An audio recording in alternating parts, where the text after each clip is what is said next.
పనిచేసే హడావిడిలో పొరపాటున ఏదైనా తగిలి అది కింద పడి పగిలిపోయిందంటే నువ్వు వాళ్ళని తిడతావు.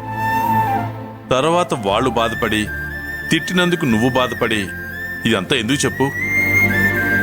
నీ రూమ్ క్లీన్ చేసిన దగ్గర నుంచి బెడ్షీట్లు మార్చేంత వరకు ఆ పనంతా నేనే చేద్దామని నిర్ణయించుకున్నాను.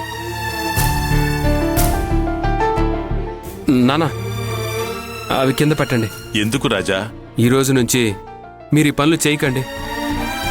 వెళ్ళి శ్రావణికి శైలజకి చెప్పండి నాన్న, వాళ్ళు చూసుకుంటారు. నిజంగానే అంటున్నావా? అవును నాన్న, ముందు అవి కింద పెట్టండి. సరే, వెళ్ళి చెప్తాను రాజా.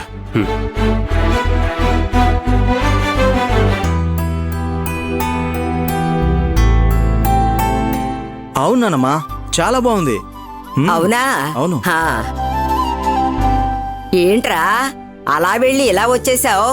గండు పిల్లి మేవు మేవు అనకుండా కోపంగా గాండ్రించి తిట్టి పంపించేసిందా ఏంటి?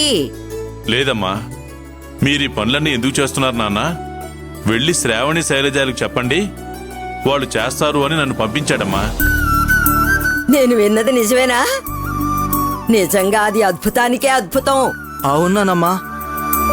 ఏ శ్రావణి, నువ్వు వెళ్ళి నా రెయిన్ కోట్ తీసుకురా. ఈరోజు ఖచ్చితంగా వానొస్తుంది. నేను ఇంటికి వచ్చేటప్పుడు తడిసిపోతానేమో.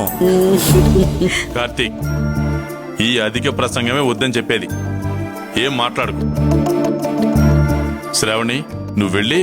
నాన్న నేను వెళ్తాను నాన్న. సరే వెళ్ళు, కానీ ఒళ్ళు దగ్గర పెట్టుకుని పనిచేయాలి.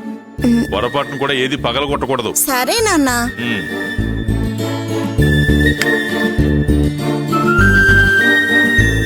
సత్యం, నీ మాటల్ని బట్టి చూస్తే వాడిప్పుడు మంచి మూడ్లో ఉన్నట్టున్నాడు. పెళ్లి సంబంధం గురించి వాడితో మాట్లాడడానికి ఇదే సరైన సందర్భం.